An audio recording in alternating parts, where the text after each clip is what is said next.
Hello and welcome back, West Essex, to a very special episode of Sports Night Radio. I'm your host, Paul Gustafson, and I'm joined today, as always, by my co-host, to my right, I think, if you're seeing it this way. To your left. Who are you? Or to your right, yeah. It's Karan. I'm chilling. I'm doing all right. Chilling, as always. And we have a special guest on today's show, the host of Prince on the Pod, right below me, Sam Prince. What's up, everyone? My name is Sam Prince. If you guys don't already know me, host is Prince on the Pod, as what Paul just said. And I can't wait to be on this episode, and thank you guys for inviting me. Sam is a big Giants fan like myself. Yeah. Not doing too hot so far, but hopefully we can get some. The Giants are interested in trading for Kenny Golladay, so that could just happen. completely change my aspect of the season because Kenny Golladay would be great. Is Sam below me? He is below you. Okay, and you're to my right. Yes, I'm. Just wanted to confirm. I didn't want to confuse anyone. So today we are doing mid-season NFL awards. That's why I got my tie on, my Roseland exclusive Roses tie, my shades. I got everyone else my little dress shirt. Everyone else want to introduce your outfit to the people. Curran. Yeah, so I got the Saquon jersey on. Prayers up. Hopefully he wins MVP next year. And then I got the blazer on. Sam. Well, I also have a Giant jersey, but I do not have a Saquon jersey. I have a Eli Manning jersey, as you guys can see right in here. And the blazer. Of course. But before we get started with our awards, Sam, I have a little bone to pick with you. Just a little bit of discussion, right? Once we got word that we were going to do a little Sports Night Radio Prince on the Pod collab episode, my Instagram, my TikTok, my Snapchat, my everything was flooded with people asking me about the Sam Prince on the Pod chicken wing review show. Because there's a lot of discussion going on about the show. Curran, I'm going to ask you to share your screen real quick so we could break down a little bit of film. All right, let's break this down. All right, so we can see it. We can see it. I'm going to center it. This is from episode 1, right? This is the first review, right, Sam? Yes, first one. We're outside of the Cloverleaf on Bloomfield Avenue. Yes, sir. Right? Okay.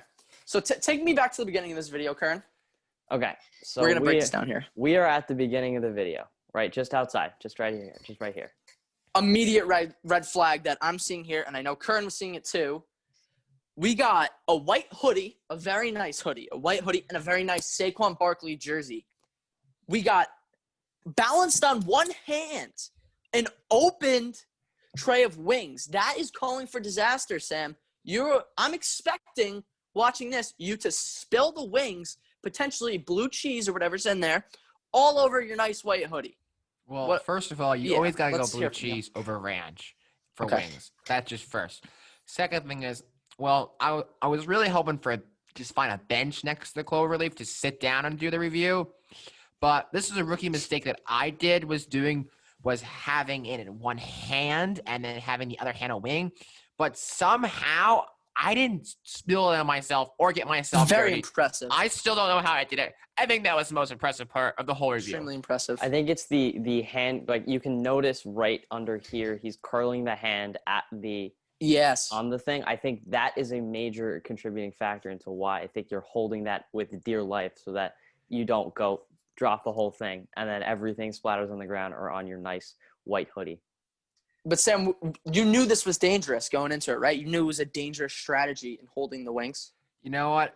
I was like, I got to go for it. It's my first one. We're going to say, you know what? Why not? Let's try it. And it worked well, so you're lucky here. Now, Curran, I'm going to ask you to continue with the video here, and I'm going to tell you to pause at some moments that we have to review here. So I'm just going to scrub through. So all right, we see Sam holding up the wing, and boom, right there, crazy eyes. We're seeing. That's what I'm thinking here. Are you looking at something? All right. So I am looking at some people wing? right here. Okay. Some people are giving me dead stares in the street. They're like, what is going on? What is that kid doing? I was staring at them back. Eyeing them down. I get that. Potentially trying to intimidate the pedestrians? No, just telling them I'm serious. You go watch my reviews. That's really what I'm telling them. All right. So, but you were eyeing down some people. You were looking at something. I was like glancing at them. Glancing. All right. Good. Let's keep it going. All right. So we keep going. immediate red flag right here, and this is what everyone has been in uproar about, Sam, is usually a chicken wing. Let me tell you what I'm thinking here. Say this is a wing. You're going to eat it around the sides. Sam Prince takes the wing and shoves, Curran, if we go ahead a few more seconds, the entire wing with a bone, these aren't boneless wings, into his mouth. The entire wing. Sam, the people need to know, what is the strategy for eating chicken wings? Is that when you have a wing, you always have to go with the bone because boneless wings are chicken tenders, not wings. I eat boneless wings. They're not wings. They're good. They're not wings, though. They're very good. Don't get me wrong, but they're not wings. They're just chicken tenders. Yeah. But see, right here, this was a rookie mistake that I made. I should have gone in a softer pattern, something like a softer bite, something like that. I learned that the hard way. I was like, I was putting it out. I was like, oh, I can't stop here. I got to go all in. Exactly. It's the It's the real strategy, though. You're going attacking it from a north to south strategy. Exactly. When we should be going east to west. Exactly. I learned that the hard way. Couldn't have put it better myself. And if we continue here with the review, Curran, right, you struggle to get this first bite, and eventually we've got it. It looks like you barely put a dent into the wing. There's there's a clear little spot that is missing, but for the entire wing in your mouth, I don't know if you've got enough chicken consumed. Oh, trust me, there was a dent in that wing. It doesn't look like it. There was a huge dent. Wings are built different there. Is that what we're saying? Wings are built there. Every wing was different there. All right. And one thing I also want to point out is when you were describing the wing afterwards, you referred to the wing as bony. No duh, it is going to be bony when you shove the entire wing in your mouth with a bone. Do you realize that now after reflecting? I realized that while I was saying it, I was like, oh, I probably should not have said that while I was reviewing. But you know what? Now again, that was a rookie mistake of mine. You know, I'm getting better at this. You know, I've only done 2 reviews at the moment at recording, so third one's coming up very soon. And you know, every review is just going to get better and better. Good. So we liked the cloverleaf. It was good wings. Oh, excellent wings. Excellent wings. All right. So if you guys want to check out the reviews, they are on Sam's Instagram at PrinceOnThePod. And the people have actually given me a couple suggestions of wing spots that they want you to hit up next. And the first one is the Chicken Factory in Roseland, New Jersey, actually just about across the street from me. That's one suggestion we've heard. Buffalo Wild Wings. It's a chain. So you can find them. There's one by the Willowbrook Mall. Very good wings. And the last one was requested by someone who would like to remain anonymous. It's Hooters. That is also a chain wing spot, so you could probably find some in the area. So my whole thing, I thought about Buffalo Wild Wings and Hooters. So just want to put that out there, guys. Yeah. But the problem is, I didn't want to go first in with a chain. I wanted to get I wanted to do a lot of local places before a chain. I'm gonna do a chain, maybe a couple of reviews, maybe like a month or 2. Maybe I'm not quite sure yet if I'm gonna stick to no chains or some chains. I'm definitely. I probably will do a chain eventually, but if I do one chain, it would be Buffalo Wild Wings. Oh, amazing wings. And I have gotten a lot of DMs to do the Chicken Factory. And, the Chicken Factory is on my list to do. Now, that's exciting. I do hear that the Chicken Factory is completely lopsided. If you like, either people love it or people hate it. And I can agree. I've heard similar whisperings from the people. Yeah, they're instead of like being traditional wings, they're like deep fried, so you can tell you can tell they're fried, and I guess it just doesn't sit right with a lot of people. I personally like it. I had it the one time. I enjoy it. But who knows? All right. So off of the topic of wings now, we head into the main aspect of this episode, which is NFL midseason predictions. We're currently heading into week 8, right? We're heading into week 8 or week 9? Week 8. That's what I thought. So we're going to give out our awards for certain awards here that you give out at the end of the year. But we like to do it halfway through the year as a checkpoint. So Curran is going to introduce the awards, and we're all going to give our picks. All right, so our awards that we're going to give out, I'm just going to list them out in total. So first, we're going to give it the MVP. We're going to give out the Defensive Player of the Year, the Rookie of the Year. Now, they usually do it defense and offense. We're just going to combine it into one just because we've had one half the seasons. And then we're going to do the best team, the most surprising team, and the best offseason acquisition. So starting up first, we're going to talk about the MVP, right? Who is the best player in the NFL this year? Who has led their team? Who is the most impactful team or player to their team this year? I pick Russell Wilson.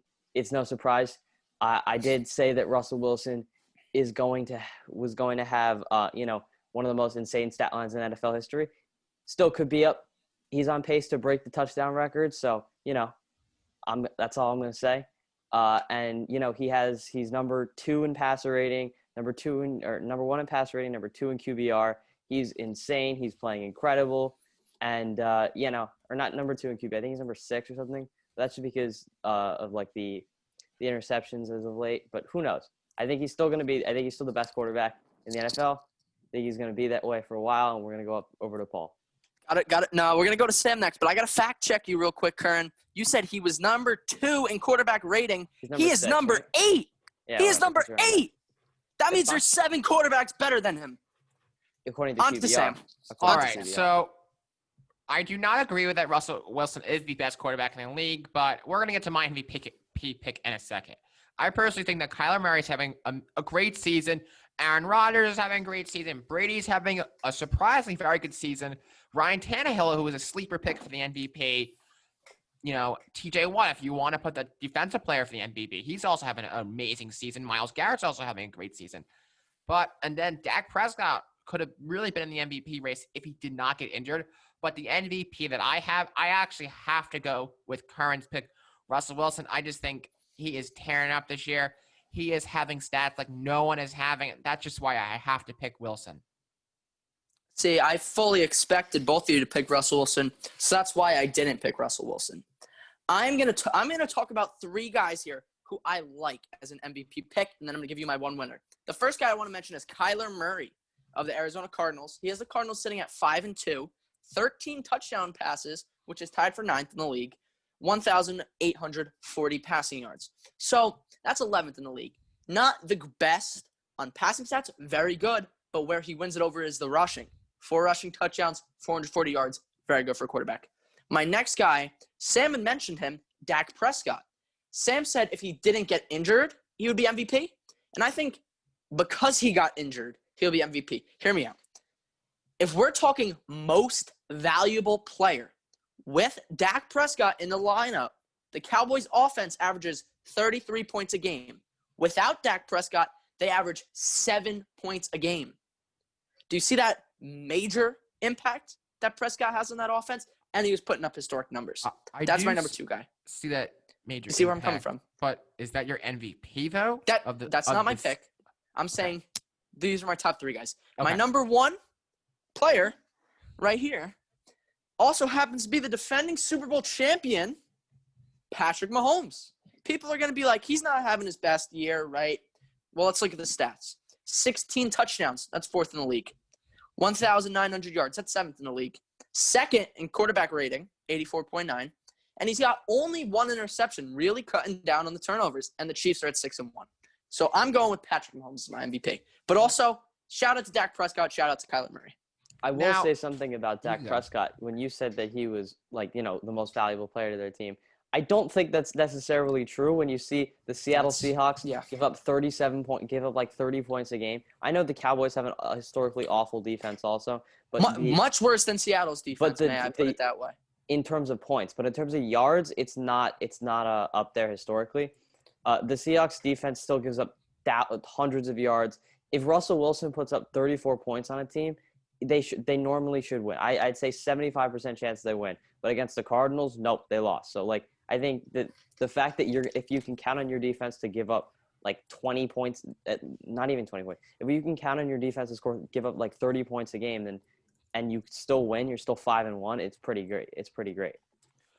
I have to agree with Curran there, exactly what he just said. But I also have to add to Paul's point. I think Mahomes is having an amazing season. I actually picked him as my MVP for the beginning of the season, but I actually have to give it to Wilson at the moment, just because Wilson's just having a tad bit better season. But I could also see Mahomes get it. I wouldn't be mad if Mahomes got it, but I just feel like that Wilson will get it is because without Wilson, that offense is not the same. And we saw Patrick Mahomes unfortunately go down last year, and Matt Moore the replacement. And he didn't do that bad on offense. Could it be the offense that it's so good, or Mahomes is so good? Just the weapons add to his mobility? Just putting that out there. And Sam, that point you just brought up, how you said you take Russell Wilson out of that lineup, it's not the same team. We literally saw that with Dak Prescott. Take him out of the lineup. They score 30 less points a game without him. All I'm saying. Curran, hit us with the next award. All right, next award, we have the Defensive Player of the Year award. Who is the best defensive player? I have three guys I want to give some love to. One is Myles Garrett, right? He leads the league in forced fumbles. He leads the league in sacks. He's just going incredible. He's going ham. Also, inside, he's the best edge rusher this year so far. Now we talk about inside defensive linemen. We have Aaron Donald. Obviously, he's always going to run up the numbers in sacks. I mean, he gets double team, triple team, and he still wins. He still wins. And the last guy I want to shout out is Jaire Alexander. Insane. He is probably the best, at least this year, the best man-on-man corner this year. PFF currently has him ranked number 1 in terms of total cornerback rating. And so I would probably give it to Myles Garrett just because of the counting stats, but I wouldn't be so hesitant to claim that Jaire Alexander or Aaron Donald aren't there. Let's hit it over to Sam. Now, I just have to acknowledge here that I think Jaire Alexander is the best cornerback in the league. I wouldn't be surprised if he got it either. I also have to give props to Myles Garrett having an amazing season. Is really the sack king as the moment, and Aaron Donald, beast as always. But to me, there is one clear-cut winner. T.J. Watt, J.J. Watt's brother, leading the steel curtain. Hold up. Sorry, Sam. Stop you there. J.J. Watt is T.J. Watt's brother. It's the other way around, but continue. Not at the moment. J.J. Watt's at the moment, yes. At the moment, not historically. Not historically. Continue. Not historically. Keep going. This man is having an amazing season. He is helping the steel curtain go to maybe the Super Bowl or maybe the AFC Championship. He will bring these Steelers to very far, and he is carrying the Steelers defense. And not putting down Mika Fitzpatrick or any other Steelers players, but I feel like TJ Watt is the best player on the Steelers right now. Okay. I like the pick, Sam. And for my Defensive Player of the Year award, guess who we're going with? We're going with TJ Watt. Just like Sam Prince, the host of Prince on the Pod, said. We're going with TJ Watt. Steelers are the only undefeated team in the league right now. 6-0, 5.5 sacks, which ranks 5th in the league. And he's the best player on the best defense in the league. That's why I'm giving it to TJ Watt. I guess that's fair. I would just say that Myles Garrett, I get it. Myles Garrett is still, in my opinion, he's the best. He's one of the most athletic edge rushers, and the thing that really sticks out about Myles Garrett's game, when you watch the game, it's what happens when, even if he doesn't win, and let's say they pitch out to the right, pitch out to the left, he gets off the block so quickly, and he's so versatile. Similarly to TJ Watt, but I think he's more athletic in that regard, but who knows. Now we go on to Rookie of the Year. We kind of combined it. So, in my opinion, it's gonna come down to a 2-horse race because because receivers and running backs only sometimes win Rookie of the Year. And so I think that it's either between Herbert or Burrow. I think it's been shown that. I'm gonna go with Herbert just simply for the fact that Herbert is playing outstanding, right? If I'm not mistaken, he's had 7 or 8 touchdowns in the last 2 games. Really, really showing off the legs. He's just been a really, really great quarterback, and I think that he's bound to be even better. What do we think, Sam? Now, I have to comment about Justin Herbert. I have really been impressed with Herbert. I said this man can be very good. I really like the situation that he's put in. He got behind a decent offensive line. He has a weapon with Allen, and then unfortunately his running back Eckler went down. But then he just run the ball with his legs. He's just doing that good. And his defense is banged up. Yes, he may not have the best record, but I have to put Justin Herbert as my rookie of the year. But some honorable mentions are definitely Joe Burrow. And a lot of people may say, oh, Sam, why didn't you put Chase Claypool from the Pittsburgh Steelers? But I personally don't think a receiver will win. I think Herbert will win it. I think he's transforming this Chargers offense into an elite unit. All right. I love Justin Herbert. He's a great player. But you know me, I'm an LSU Tiger fan, so I'm going to go with the LSU Tiger, not the Tiger you're thinking of. I'm going with the wide receiver, not Chase Claypool, Justin Jefferson we're going with, the wide receiver from the Minnesota Vikings. He's got 28 catches, 537 yards, which is currently 10th in the league. But before his bye week last week, he was top 5. He's got 3 touchdowns. He's averaging 19 yards a catch. That's big plays. That's what he gets, big plays. And he's one of the lone bright spots on the Vikings. They're having a really upsetting season. But they got a future with Justin Jefferson, and I'm going with Justin Jefferson for Rookie of the Year. Yeah, I mean, 1,000%. I also have him. Like, I have like a top 3 for every position, so I think that he is number 2, honestly. But I just don't see the media highlighting him. But Justin Jefferson, by the way, is Pro Football Focus's number 1 ranked receiver. He's leading in Football Outsiders DVOA, which essentially just boils down how much he contributes to an offense. So he's number 1 in that in terms of wide receivers. So it's just he's playing like one of the best receivers in the league, and he's a rookie. So, you know, that has to give consideration for him being in there. I agree with all your points right there. What you just said, Kern's point, Paul's point. I could see Jefferson win it, but I just feel like Herbert, as of right now, he has contributed more to his team. It's a fair argument. Fair argument. All right, now we're going to crown the best team in the NFL. I think that the Tampa Bay Buccaneers are currently the best team in the NFL.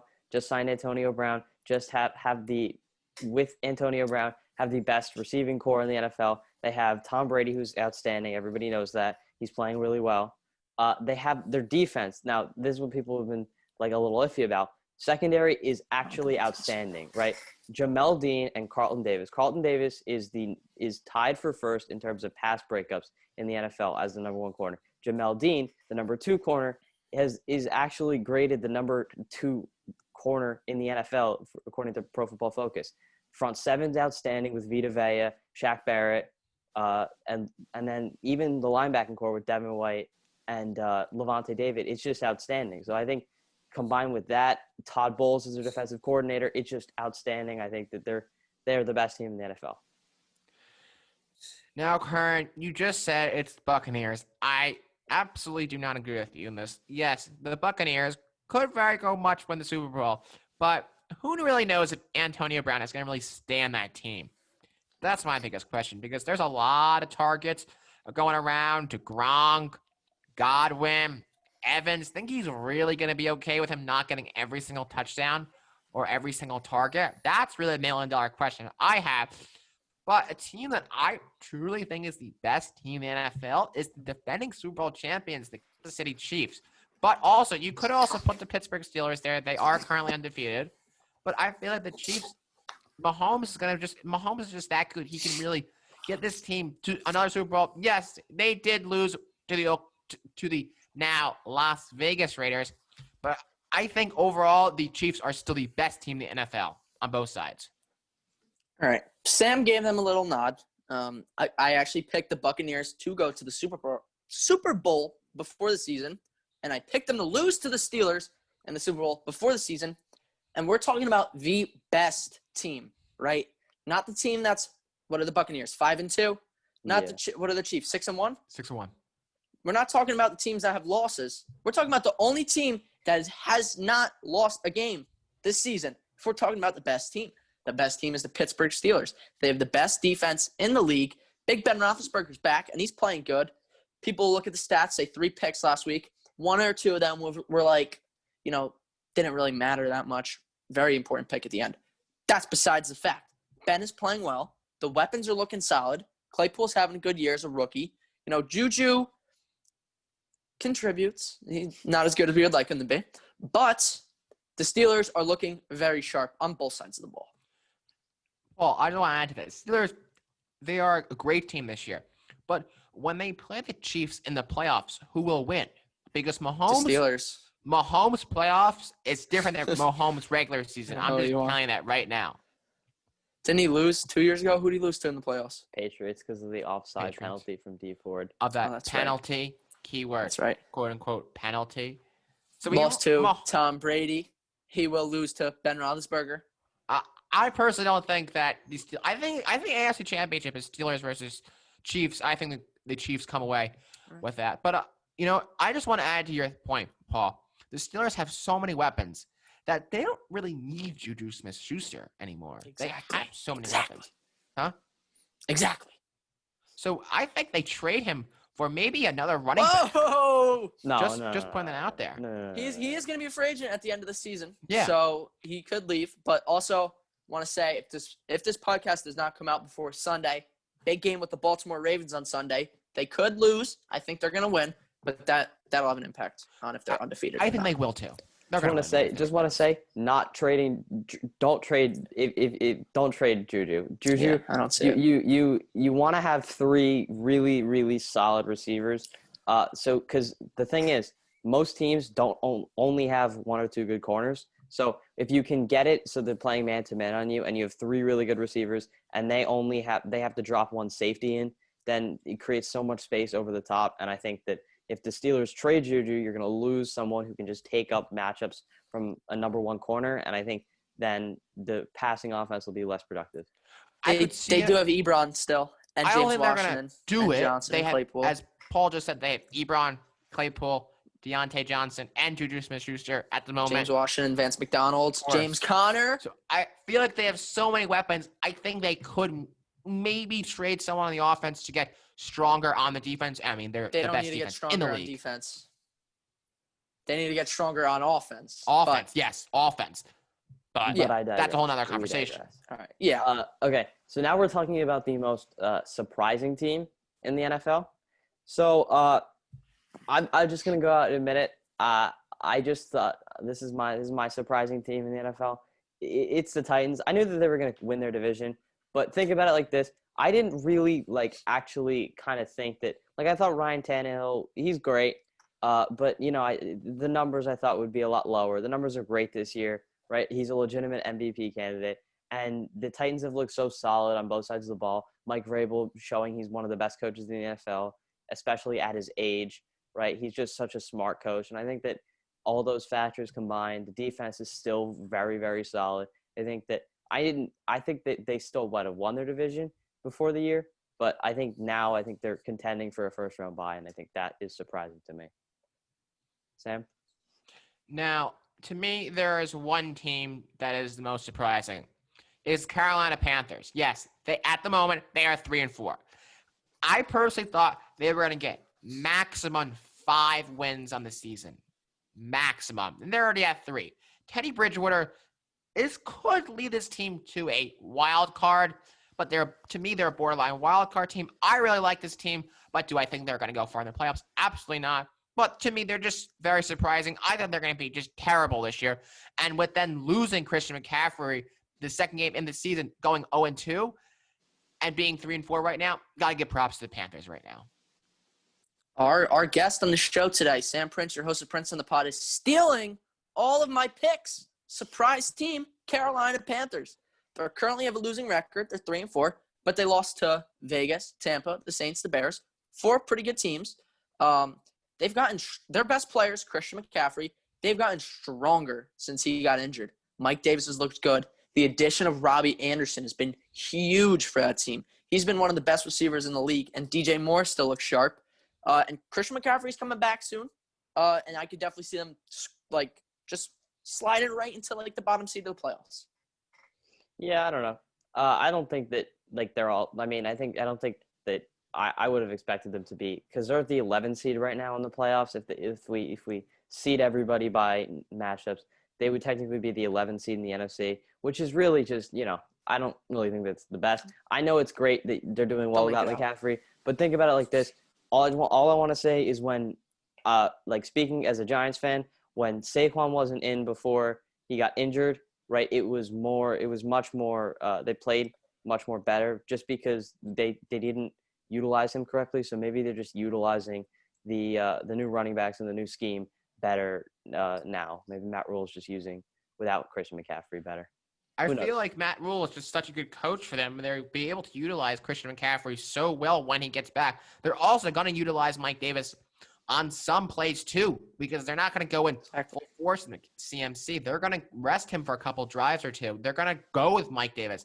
But will Christian McCaffrey be the main back? Absolutely. And one more thing here. Something I just want to point out is you were just comparing the Panthers to the Giants. The only difference is the Giants are horrible. Okay. So yes. That's the difference there. Okay. The Giants have all right. So one win, we're and gonna the Panthers we're gonna move on. 3 wins. I'm a diehard Giant fan, but let's not move on. compare them to the Panthers. We're gonna move on. And who the Giants beat, by the way? Football team. We're gonna move on. Exactly. Football team's the best. All right. Football team have 2 wins this season technically. Football team's gonna win the Super Bowl. Teams. Okay. So now we go on to the best offseason. So when I'm talking about that, I'm thinking there's 4 main guys I'm looking at, right? I'm looking at Tom Brady to the Buccaneers. I think that's obvious. I think that's a shoo-in. I'm looking at Stephon Diggs to the Bills, right? Made Josh Allen look elite this year. Josh Allen's really good, but, he just complements so well. Electric. Number three, Hopkins, easily. But when I look at the defensive side of the ball, which is what I'm looking at right here, who has transformed the defense? Who is the only good thing about a defense? I have to look at my New York Football Giants. With the addition of cornerback James Bradberry. James Bradberry he's good. is so good. He is he's tied for second in interceptions. He's number 1 in pass breakups at 11. Also, he's PFF's I think 5th or something graded corner, which is just outstanding. Right? He's been outstanding all year. He's locked up number 1 receivers like Allen Robinson, Amari Cooper. I think he's just going to continue to do that. And he's been really, really good. And I think that him becoming potentially a top 5 corner this year is, one of the reasons why he would be one of my off-season additions of the year. All right. So one thing I want to say is you said this is the best off-season acquisition of the year is Bradberry. I said he's one of them. Why not? Okay. All those guys you mentioned before that. It's one of them. Yeah. So you have to pick one. You said all right, well, Bradberry. that's my hot take. That's my hot take. You pick Bradberry. All right. So all those guys you mentioned before him have winning records, and they're in the playoffs, and they've made a big impact on their team. Bradberry's team is 1 win. If Bradberry's not there, then the Giants are the worst defense in the NFL. If Bradberry's not there, what's the difference? Are they going to still? They'll probably still have 1 win. They would have 0 wins. They would have 0 That's wins. not much of a difference. They'd still be in last place. Giants are going 0-16. I still think they can win 5 games. Okay, let me add to Karen's point right there. On to Sam. As a diehard Giant fan, I love the James Bradberry offseason acquisition this offseason. I think he is a top 3 cornerback in the league. Okay. But personally, I do not think that was the best offseason acquisition. I personally think it was DeAndre Hopkins for the Arizona Cardinals, because without DeAndre Hopkins, this team would not be nearly as good. He has helped Kyler Murray do so well this year, and they got him for practically nothing. They got the best receiver in the NFL for practically nothing, and him and Kyler Murray, could be a little hot. I don't know if this is a hot take, but are the best quarterback wide receiver duo in the league. Our guest on the show, Sam Prince of Prince on the Pod, again, stealing all of my picks. DeAndre Hopkins is the best offseason acquisition. They've improved a lot. They're currently 5-2. Guess where Hopkins, he has 57 receptions. Guess where that ranks among the league? First. He has 704 yards. Guess where that ranks among the league? First. Exactly. You got the best receiver in the league. They are now the number 2 ranked offense in the league. Come on. It's Hopkins. Whoa. My bad. It's not Bradberry. It's Hopkins. If you want to talk about best offseason acquisition, they better bring wins to my team. Hopkins is bringing them the wins. They have 5 wins. The Giants have 1. I don't want to add someone to my team if they're going to win 1 game. I'd rather get Hopkins. Let me tell you this. At least Bradberry, he shuts down an entire side of the field. When you talk about Can he shut down Hopkins, though? I don't think he would shut down Hopkins. Hopkins. We'll have to wait and see. Who knows? The Giants play the Cardinals this year. So we'll have to wait and see when they play. So when Bradberry gets I would love to see Bradbury shut down Hopkins, but do I think it's going to happen? No. I think that they're going to find a way to beat Bradbury because Hopkins is that good. Would I love Bradbury beating him? Absolutely, I would be. But I got to go unbiased here. Although, by the way, I'm going to say this right now. James Bradbury last year had to deal. He severely limited Julio last year. Twice. Same with Mike Evans. So I don't even think it's that unfeasible, right? I think it's when you talk about like the physicality. I think that Bradbury brings a physicality. He brings a defensive awareness. I think he's the best defensive acquisition. That's why I put him there. If we're talking about offensive, it's got to be Brady to me. Brady makes his team a Super Bowl contender. Without him, they're not making the playoffs. All right, that's debatable. Yeah, we've gone on very long right now. This is a very long episode, but it's good. We've had some good discussions here. So, Curran, if you want to wrap us up, thank you everyone for watching. By the way, Curran. Yeah. So, thank you everyone for watching. Make sure you check out the WesseXWire.com. Right, like, subscribe, blah blah blah, everything like that. Like, comment, share the video. Also, make sure to check out Prince on the Pod. If I'm not mistaken, you're on like Spotify, right? I am on Spotify, Google Podcasts, and Apple Podcasts. Really everywhere you can find and Instagram. A podcast, I'm here. And go follow the Instagram. TikToks will be coming very soon. And YouTube will also be coming very soon. Go follow me on Facebook too. And again, also go follow Prince of the Pod on Twitter. We're on almost all the social media sites, coming to almost all of them very soon. Coming to an iPhone near you. What are you going to say, Paul? Thank you guys for watching. And don't forget, the Steelers are undefeated.